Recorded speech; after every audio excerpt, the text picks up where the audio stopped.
I believe the key to creating great communities starts with one thing. We have our careers and our family lives. For me, it's been in restaurants. But the people who make the biggest impact in a society are the ones who seem to focus on one thing above and beyond their professional path or family life. I was talking to my son the other day about the people he should respect and admire.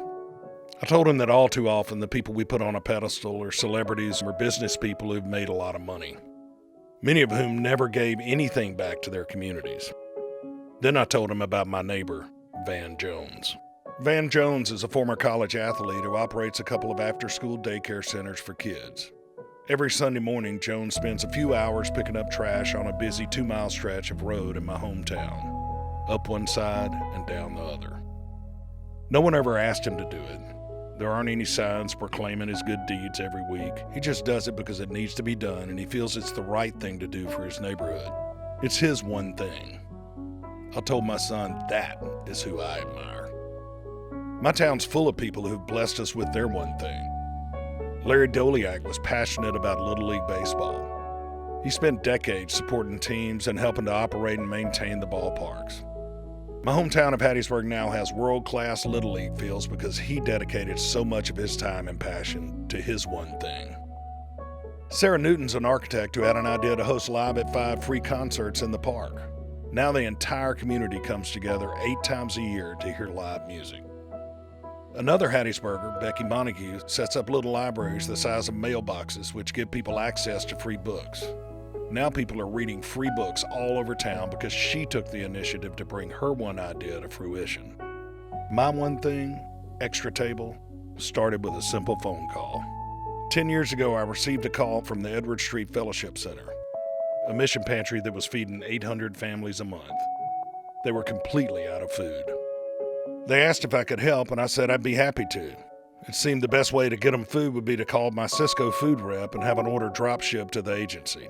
Out of that phone call, my one thing was born. Extra Table's a nonprofit using business principles.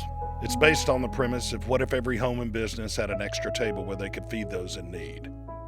I approached Cisco with the idea and asked if they'd sell me food at wholesale and deliver to agencies all across the state. I would raise the money. They didn't hesitate. To be honest, though, I was a little skeptical that there was even a hunger problem in Mississippi. I went on a fact-finding mission across the state and learned quickly.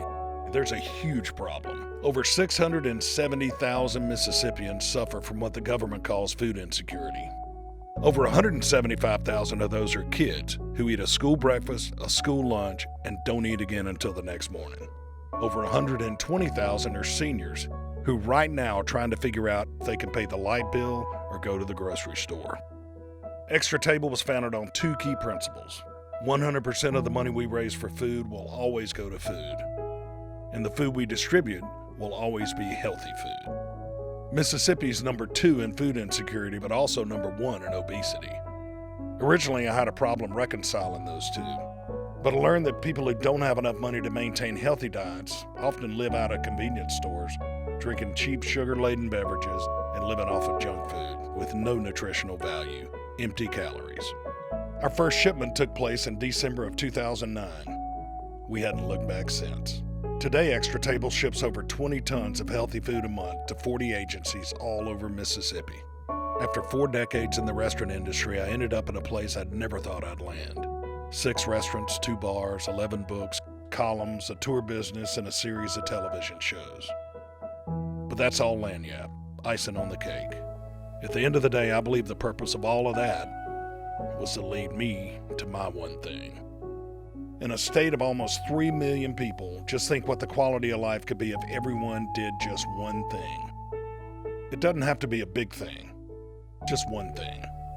It can be as simple as picking up the trash beside the road in your neighborhood every week. At the end of the day, I often ask myself a question.